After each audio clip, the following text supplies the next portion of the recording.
Nilesh, before I go to Subhash Bab, do you think this journey of Pramod Sawant from selected chief minister to elected chief minister, this Pramod Sawant 2.0, can we expect, if you look at the kind of MLAs he has got, if you look at the kind of pressures he has got, can we expect to see a different Pramod Sawant, or it will be just continuation of the last episode? Very frankly, I think, Pramod, I'm not a political person at all, but whatever little I understand sitting on the fence is a very simple thing.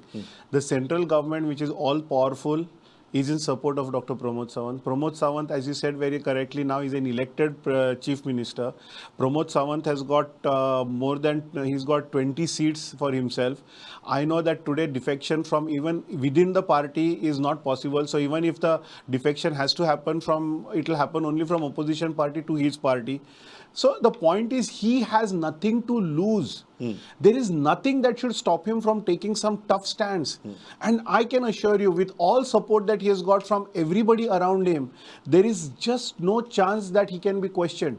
And so I think Dr. Pramod Sawant now should keep Goa first, should keep Goa ahead, as a thing says very correctly. He must keep Goa ahead and see to it that the decisions are taken, even if they are tough, even if they hurt a few people who probably could be from his own parties. But please think about Goa first and take decisions, whether it is right from forming the ministry to forming the policies to taking decisions at the end of the day.